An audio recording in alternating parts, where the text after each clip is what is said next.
আমি টিপু সুলতান মেলার মাঠে চ্যালেঞ্জ করেছি, যে লেখাপড়া শেষ করেছেন, জীবনেও ইংরেজি কথা বলেন নাই, একটা বাক্য বলেন নাই, এই মুহূর্তে আমি তার মুখ দিয়ে অনর্গল ইংরেজি বলাই দেবো। 10 মিনিট সময় নেব, 10 মিনিট কেউ আসবেন, আমার পদ্ধতি অ্যাপ্লাই করব, প্রত্যেক ছাত্রকে ইংরেজি কথা বলাই দিয়ে বেরিয়ে চলে আসবো। আর আমি যদি না পারি ডেমারেজ দিয়ে আসবো। বাংলায় 10টা সেন্টেন্স পরপর বলবেন, আপনার ভুল হবে না। যদি 10টা সেন্টেন্স বাক্য যদি বাংলায় সঠিকভাবে বলতে পারেন, বই ফিরে আসেন, কেউ আসেন, আসেন।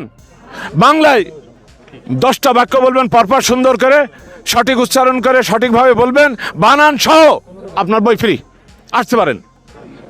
সাহসে কুলাচ্ছে না। ওরে বাবা, বাংলায় ভুল হয় ইজ্জত যান, আর ইংলিশে ভুল হয় ইজ্জত যায়, তাই না?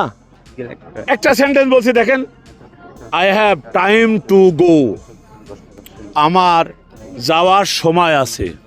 I have time to go, আমার যাওয়ার সময় আছে। Clear? I have time to go, আমার যাওয়ার সময় আছে। এই গোর কাছে খালি চেঞ্জ করেন।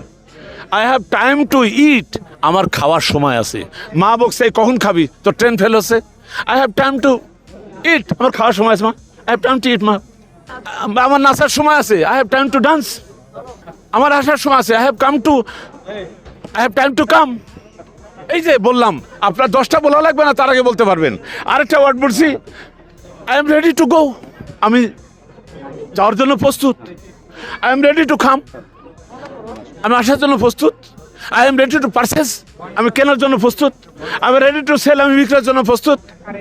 I am ready to swim, আমি সাঁতার কাটতে প্রস্তুত। আচ্ছা, আমি কি আর বলবো না আপনারা পারবেন? আমার 10টা বলা হয়নি। আমার বইটা রিডিং পড়বেন।